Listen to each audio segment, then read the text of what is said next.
Kitabu cha pili cha Musa kiitwacho Kutoka. Mlango wa 8. Bwana akamwambia Musa, ingia kwa Farao, ukamwambie, Bwana asema hivi, uwape watu wangu ruhusa, ili wapate kunitumikia. Tena kama ukikataa kuwapa ruhusa, tazama, nitaipiga mipaka yako yote kwa kuleta vyura, na huo mto utafurika vyura, nao watakwea juu na kuingia ndani ya nyumba yako, na ndani ya chumba chako cha kulala, na juu ya kitanda chako, na ndani ya nyumba ya watumishi wako, na juu ya watu wako, na ndani ya meko yako, na ndani ya vyombo vyako vya kukandia unga. Kisha hao vyura watakwea juu yako wewe, na juu ya watu wako, na juu ya watumishi wako wote. Bwana akamwambia Musa, mwambie Haruni, nyosha mkono wako na fimbo yako juu ya mito, juu ya vijito, na juu ya maziwa ya maji, ukawalete vyura waje juu ya nchi yote ya Misri. Basi Haruni akaunyosha mkono wake juu ya maji yote ya Misri, na hao vyura wakakwea juu, wakaifunika nchi ya Misri. Waganga nao wakafanya mfano wa hayo kwa uganga wao, na kuwaleta vyura juu ya nchi ya Misri. Ndipo Farao akawaita Musa na Haruni na kuwaambia, mwombeni Bwana ili awaondoe vyura hawa kwangu mimi na kwa watu wangu, nami nitawapa watu ruhusa waende zao, ili wamtolee Bwana dhabihu. Musa akamwambia Farao, haya, ujitukuze juu yangu katika jambo hili. Sema ni lini utakapotaka nikuombe wewe na watumishi wako na watu wako, ili hao vyura waangamizwe, watoke kwako wewe na nyumba zako, wakae ndani ya mto tu. Akamwambia, kesho. Akasema, na yawe kama neno lako, ili upate kujua ya kwamba hapana mwingine mfano wa Bwana Mungu wetu. Hao vyura wataondoka kutoka kwako wewe na nyumba zako na watumishi wako na watu wako, watasalia mtoni tu. Basi Musa na Haruni wakatoka kwa Farao. Musa akamlilia Bwana katika jambo la hao vyura aliyokuwa amewaleta juu ya Farao. Bwana akafanya sawa sawa na neno la Musa, na hao vyura wakafa kutoka katika zile nyumba na katika viwanja na katika mashamba, wakawakusanya chungu chungu, na nchi ikatoa uvundo. Lakini Farao alipoona ya kuwa pana nafuu, akaufanya moyo wake kuwa mzito, asiwasikize kama Bwana alivyonena.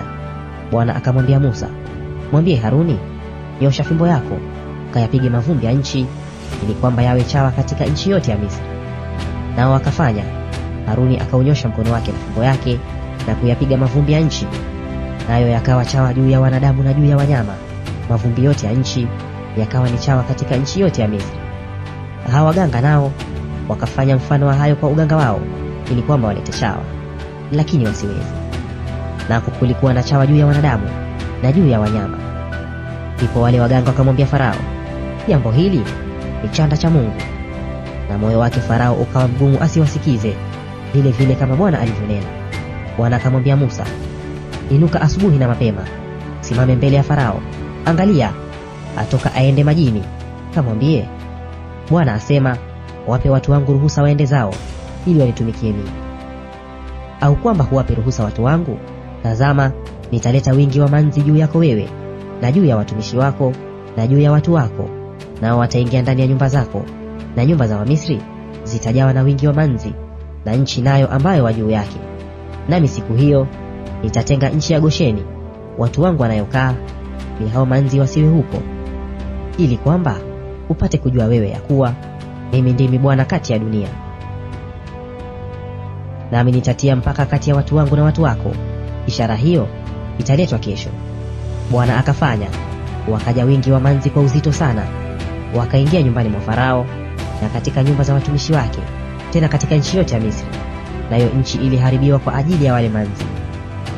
Farao akawaita Musa na Haruni akawaambia, endeni mkamtolee Mungu wenu dhabihu ndani ya nchi hii. Musa akasema, haitupasi kufanya hivyo, kwa kuwa tutamchinjia sadaka Bwana Mungu wetu. Na hayo machukizo ya Wamisri, je, tutachinja sadaka ya hayo machukizo ya Wamisri mbele ya macho yao, wasitupige kwa mawe? La, tutakwenda safari ya siku 3 jangwani, tumchinjie dhabihu Bwana Mungu wetu kama atakavyotuagiza. Farao akasema, mimi nitawapa ruhusa mwende, ili mchinjie dhabihu Bwana Mungu wenu jangwani, lakini hamtakwenda mbali sana. Haya, niombeeni. Musa akasema, tazama, mimi natoka kwako, nami nitamwomba Bwana ili hao mainzi wamtoke Farao na watumishi wake na watu wake kesho. Lakini Farao asitende kwa udanganyifu tena, kwa kutowaacha watu waende kumchinjia Bwana dhabihu. Musa akatoka kwa Farao, akamwomba Bwana.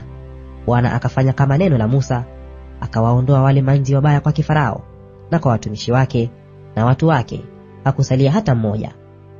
Farao akaufanya moyo wake kuwa mzito mara hiyo nayo, wala hakuwapa ruhusa hao watu waende zao.